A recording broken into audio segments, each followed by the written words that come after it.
నమస్కారం.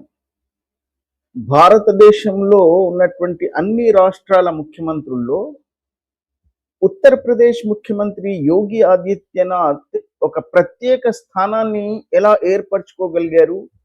ప్రధానంగా ఆ రాష్ట్రంలో ఒకప్పుడు గుండాయిజం, మాఫియా, జిహదీల ఆటలు, రోడ్లపై నినాదాలు ఇవన్నీ ఆ రాష్ట్రాన్ని మొత్తం సర్వనాశనం చేశాయి. కేవలం గుండాలు, మాఫియా లీడర్లు, జిహదీగాళ్ళు ఆ రాష్ట్రాన్ని పాలించారు అన్నది వాస్తవం. అలాంటి ఒక రాష్ట్రాన్ని సరి అయిన మార్గంలో పెట్టడానికి, న్యాయ వ్యవస్థను సరిగ్గా నడిపించగలిగే స్థాయికి ఎలా తీసుకురాగలిగారు అంటే అది కేవలం యోగి ఆదిత్యనాథ్కి మాత్రమే సాధ్యమైంది అని నిశ్చయంగా చెప్పవచ్చు. అక్కడ ఉన్నటువంటి గుండాలను, జిహదీగాళ్లను రోడ్ల మీదకి వచ్చి తమకు తోచినట్టుగా నినాదాలు చేస్తూ ఒక మతం ఆధారంగా అల్లకల్లోలం సృష్టించే వాళ్ళందరి మనసుల్లో గుబులు పుట్టించి వాళ్ళందరినీ సరి అయిన మార్గంలో నిలబెట్టగలిగినటువంటి ఏకైక ముఖ్యమంత్రి ఆయనే అని నిస్సందేహంగా చెప్పవచ్చు. తన యొక్క దృఢ సంకల్పంతో, నిశ్చయదార్ఢ్యంతో ఏ రాజకీయ శక్తులకు లొంగకుండా తను తలుచుకున్నది న్యాయ వ్యవస్థను సరైన రీతిలో అక్కడ రూపొందించడానికి, న్యాయ వ్యవస్థను సరి అయిన మార్గంలో నడిపించడానికి ఆయన తీసుకున్నటువంటి చాలా చర్యలు నిజంగా కూడా భారతదేశంలో ప్రశంసింపబడ్డాయి. కొంతమంది ఆ గుండాల మనసుల్లోనూ, జిహదీగాళ్ల మనసుల్లోనూ గుబులు పుట్టించి వాళ్ళు దుష్ప్రచారం చేస్తూ ఉండవచ్చు గాక, కానీ వాస్తవంగా ఆ రాష్ట్రంలో కానీ భారతదేశంలో కానీ శాంతియుతంగా, సక్రమంగా ఆయనని ప్రశంసించి కాబోయే ప్రధానమంత్రిగా కూడా ఆయనని ఊహించుకునే స్థాయిలోకి ఎదగగలిగారు. ఈ మధ్య కాలంలో ఎవరైతే చట్టాన్ని తమ చేతుల్లో తీసుకుని రోడ్ల మీదకి వచ్చి నినాదాలు చేస్తూ ఇప్పుడు ఈ ఇస్లామిస్టులు, జిహదీగాళ్ళు రోడ్లనందరినీ అన్ని ఆక్రమించుకొని అక్రమైనటువంటి ప్రభుత్వాల స్థలాలలో ఇల్లు కట్టుకోవడం, గుండాల ఆధారంతో, మాఫియాల ఆధారంతో ఆకాశ హార్మ్యాలు నిర్మించుకోవడానికి ప్రయత్నాలు చేయడం, ప్రభుత్వ భూములన్నీ ఆక్రమించుకోవడం లాంటివి చేసిన వాటిని ఆయనే తమ బుల్డోజర్ బాబాగా పేరు చెందిందే ఆ కారణం వల్ల. అలాంటి అనధికారికమైనటువంటి అన్ని కట్టడాలను ఏ సందేహం లేకుండా, ఏ భయం లేకుండా, ఏ రాజకీయ ఒత్తిళ్లకు లొంగకుండా, ఏ శక్తులకు కూడా భయపడకుండా మొత్తం అనధికారికమైనటువంటి కట్టడాలను మొత్తం కూల్చివేయడంలో ఆయనే ఈ బుల్డోజర్ బాబాగా ప్రపంచంలోనే పేరు సాధించగలిగారు. ఈ దేశంలో సుఖవంతంగా, స్వేచ్ఛగా ఏ గుండాల, ఏ జిహదీగాళ్ల బాధలు లేకుండా తమ జీవితాన్ని గడపాలనుకుంటున్నటువంటి వాళ్ళు ఆయనని ప్రధానమంత్రిగా ఊహించుకుంటున్నారు. న్యాయ వ్యవస్థను, చట్టాలను ఎవరైనా చేతుల్లో తీసుకొని ఇష్టమొచ్చినట్టు వాగితే, ప్రత్యేకంగా సామాజిక మాధ్యమాల్లో ఇష్టమొచ్చినట్టు రీళ్లు చేస్తూ ప్రశస్తి కోసమో, ప్రాచుర్యం కోసమో, లేదా మత పిచ్చితోనో ఈ జిహదీగాళ్ళు చేస్తున్నటువంటి ఆ రీళ్లను వాళ్ళు ఎవరు చేస్తున్నారు అని నిమిషాల్లో, రోజుల్లో వాళ్ళని పట్టుకుని సరి అయిన రీతిలో వాళ్లకు సరి అయిన ట్రీట్మెంట్ ఇవ్వడం వల్ల ఎంతో మంది జిహదీగాళ్ళు ఆయన పేరు తీస్తేనే భయపడే స్థాయికి వెళ్ళారు.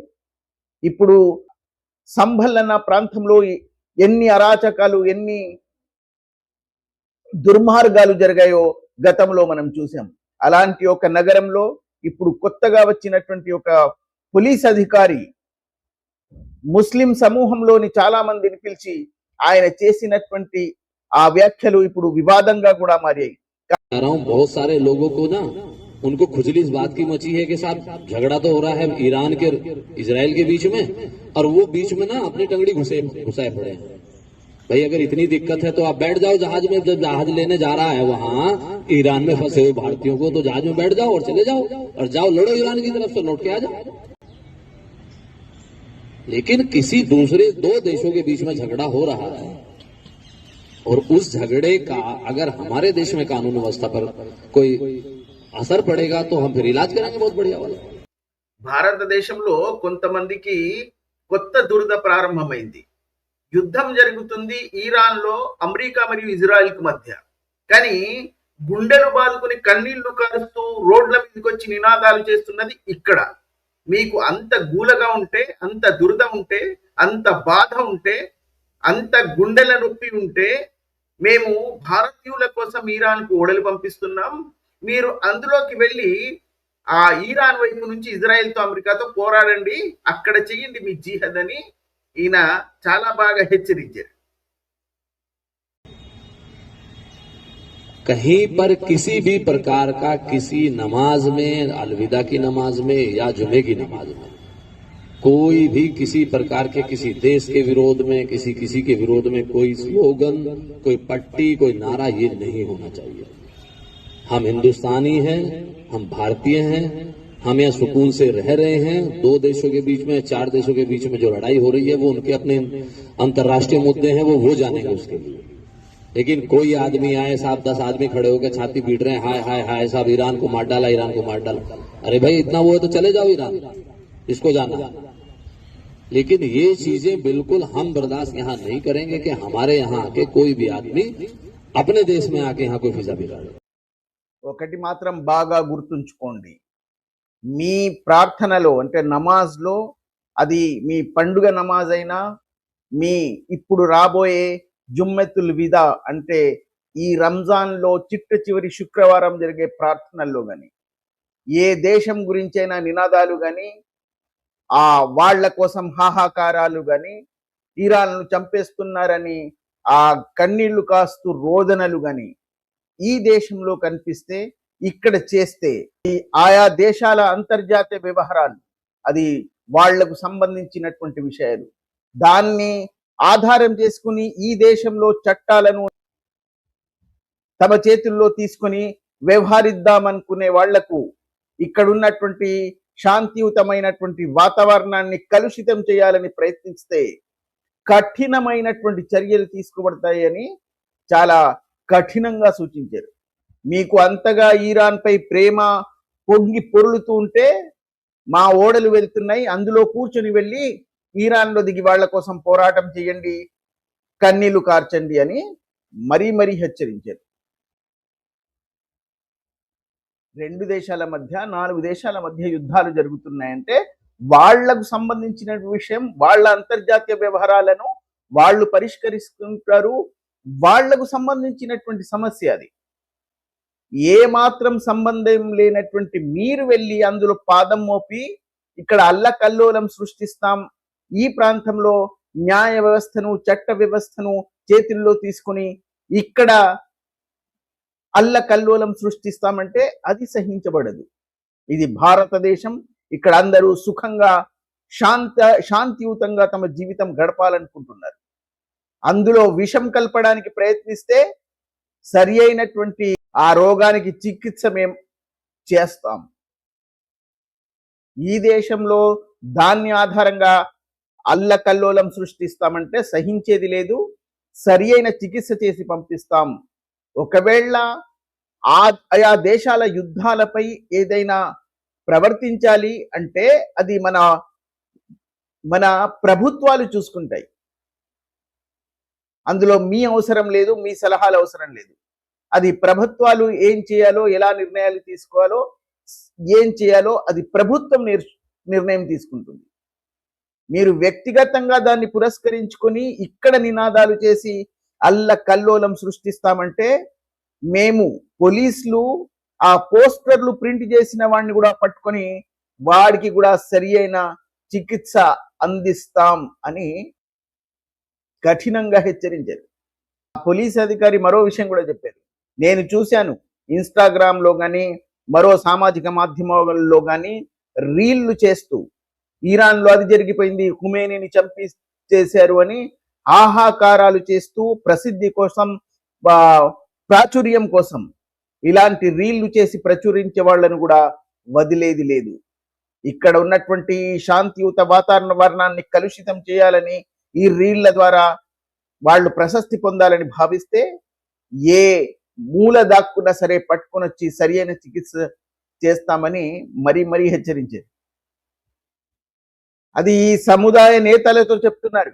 మీ ప్రాంతంలో ఎవరైనా ఇలాంటి వాటికి ప్రయత్నిస్తే మీరు వాళ్ళను హెచ్చరిస్తారో, వాళ్ళు మీరు మీ ఆధీనంలో పెట్టుకుంటారో, ఏం చేస్తారో మీరు చూసుకోండి. ఒకవేళ హద్దులు మీరి ఇలాంటి వాటిని చెయ్యాలని ప్రయత్నిస్తే మాత్రం ఏ మాత్రం క్షమించబడదు, ఏ మాత్రం వదిలేది లేదు.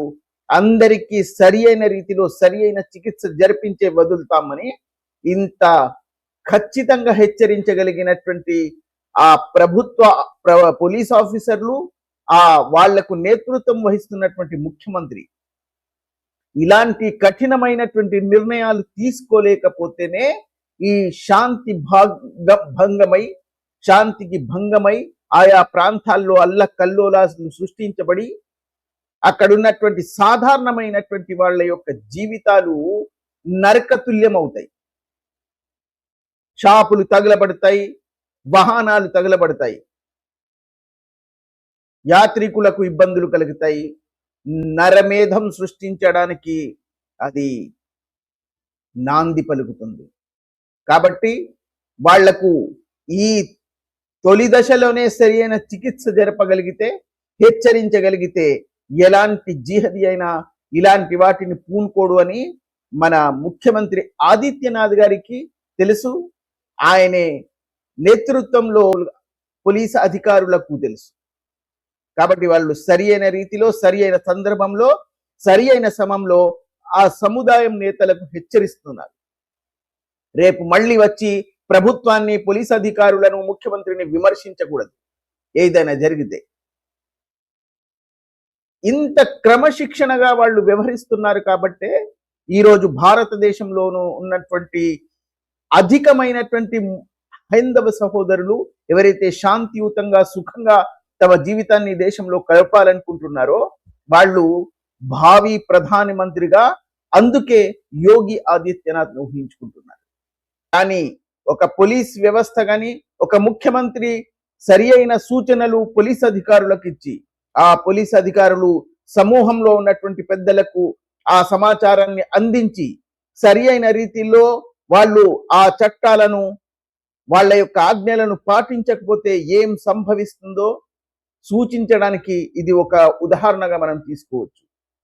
ఢిల్లీ నగరంలో ఒక హిందూ కుటుంబం హోలీ ఉత్సవాన్ని నడుపుకుంటున్నటువంటి సందర్భంలో హోలీని పురస్కరించుకొని ఆ కుటుంబంలోని ఒక చిన్న అమ్మాయి చేతిలో నుంచి జారిపడిన ఒక రంగుల నీళ్లు ఒక ముస్లిం స్త్రీపై పడ్డాయని ఆ స్త్రీ తమ కుటుంబ సభ్యులందరినీ తీసుకొచ్చి ఆ చిన్న పాప యొక్క హిందూ కుటుంబంలోని ఒక 24 సంవత్సరాల యువకుణ్ణి లాఠీలతో, క్రికెట్ బ్యాట్లతో అతి దారుణంగా హింసించి మరి చంపిన ఆ దృశ్యాలు, ఆ సంఘటన ఆ మొత్తం ఢిల్లీ నగరాన్ని మాత్రమే కాకుండా హిందూ సమూహాన్ని కూడా మొత్తం కదిలించి వేశాయో మనం చూసాం. దాన్ని కూడా పురస్కరించుకొని ఇప్పుడు ఆ సంభల్ నగరంలోని సిఇఓ కుల్దీప్ కుమార్ గారు ముస్లిం సమూహంలో చెందినటువంటి వాళ్ళని అందరినీ పిలిపించి ఆయన చేసిన ఆదేశాలు ఇప్పుడు వివాదాన్ని సృష్టిస్తున్నాయి. జిహదీగాళ్ల గుండెల్లో గుబులు పుట్టిస్తుందన్నది మాత్రం వాస్తవం. ఆయనే చాలా ఖచ్చితంగా తన నిర్దేశాలను వాళ్లకు ముందే హెచ్చరించేశారు. ఎవరైనా ఈ జుమ్మెతుల్ విదా అంటే రేపు రాబోతున్నటువంటి రంజాన్ లోని చిట్ట చివరి శుక్రవారం రోజు వాళ్ళు నిర్వహిస్తున్నటువంటి ప్రార్థనలు మసీద్ ఆవరణలో కాకుండా అక్కడి నుంచి అందులో నుంచి బయటికి వచ్చి రోడ్ల మీద గాని, మసీద్ ఆవరణకు బయట గాని ఎక్కడైనా ఒక్క వ్యక్తి కూడా నమాజ్ నిర్వహించడానికి ప్రయత్నించినట్లయితే కఠినమైనటువంటి చర్యలు తీసుకుని జైలుకు పంపించబడతారు అని ఆ సమూహాన్ని పిలిచి వాళ్ళు सिंगल आदमी भी मस्जिद के बाहर नमाज पढ़ता हुआ नजर नहीं आता। ये बिल्कुल क्लियर है। होता ये है जब नमाज का मान लिया टाइम मुकर्रर हुआ 8:30 बजे, आदमी घर से निकलता है 8:25 पे, वो भागा भागा जाता है, उसको लगता है कि मस्जिद जो है फुल हो गई, तो वो जहाँ देखता वहीं अपना बिछा लेता। वो चीज कतई बिल्कुल नहीं बर्दाश्त की जाएगी। అలాంటి పోలీస్ అధికారులు ఉన్నట్లయితే ఈ తమకు తోచిన విధంగా రోడ్ల మీదకి వచ్చి రంకెలు వేసే జిహాదిగాళ్లకు నిజంగా కూడా గుబులు పుట్టించవలసిందే, వాళ్లను క్రమశిక్షణలో పెట్టవలసిందే.